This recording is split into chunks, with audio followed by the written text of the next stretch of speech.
The Cleveland Browns quarterback room is shaping up to be one of the most intriguing and perhaps contentious stories of the 2025 NFL season, and at the center of it all is veteran signal caller Joe Flacco.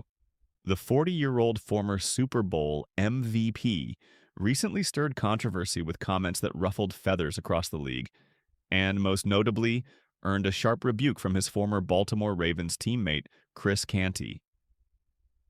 Flacco, who signed with the Browns in April, is competing in a crowded QB room that features Kenny Pickett, the team's presumed starter when healthy, and two highly touted rookies, third-round pick Dillon Gabriel and fifth-round surprise Shedeur Sanders.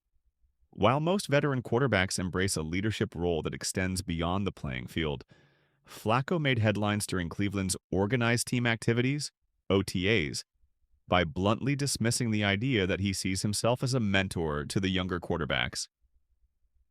"I'm not going to be baited on that," Flacco said, clearly uncomfortable with the question. "I'm here to play football."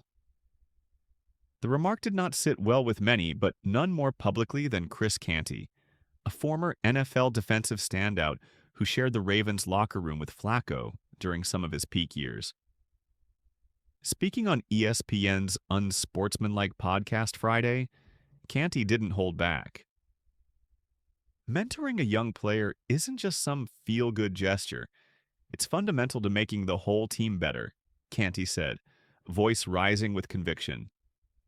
"You're only as strong as your weakest link, right? If you can lift up the guys around you, everyone benefits. That's the entire point of practicing, competing together, studying film, helping each other get better." Canty called Flacco's dismissal ridiculous and argued that it was short-sighted, especially given the veteran's age and uncertain durability. "Joe's 40. There's no guarantee he's going to be healthy for all 17 games. This isn't a game where you can just do your own thing and expect to carry the team on your back." His critique was scathing but grounded in a genuine frustration many feel about the evolving quarterback culture. In today's NFL, it's rare for a veteran QB to flatly reject the mentor mantle, especially in a situation where there are promising young quarterbacks hungry to learn. "Look, I get it. You want to compete, you want to win the job, but that doesn't mean you abandon the guys you're supposed to help build up. If you're spending 16 hours a day together in camp, why wouldn't you try to share a little wisdom?" "That's what leadership looks like," Canty continued. "No one's asking you to slack on your own performance. But to say mentoring isn't my job, that's nonsense. I hate to come down so hard on a former teammate, but honestly, it's one of the dumbest things I've heard Joe Flacco say in a long time." Flacco's comments come at a sensitive time for the Browns, who have watched their quarterback situation become a revolving door in recent years. Cleveland's front office clearly values competition, signing Flacco to push Pickett while drafting Gabriel and Sanders to develop depth and potentially find the franchise quarterback of the future. Analysts like NFL insider Jeremy Fowler have noted that the Browns' quarterback room is currently overcrowded, making it unlikely that all four will make the final roster once the season starts. Teams see quarterback pieces like currency, Fowler explained on ESPN Cleveland Radio earlier this week.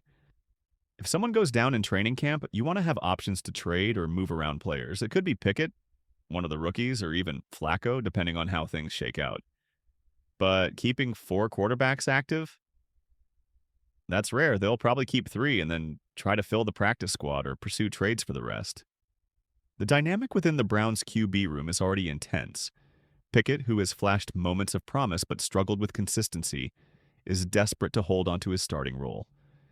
Meanwhile, Gabriel and Sanders represent the team's investment in youth and potential, each bringing a different style and skill set to the table.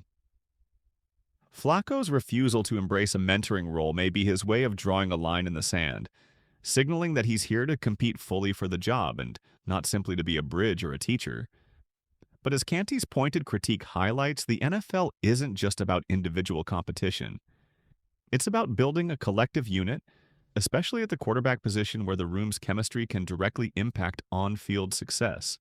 Veteran quarterbacks who have mastered the art of mentorship, think Tom Brady guiding rookie backups or Peyton Manning's well-documented role coaching up teammates, often extend their careers and maintain relevance far beyond their physical prime. Flacco's stance, however, risks isolating him in a role where leadership and legacy matter just as much as stats and starts.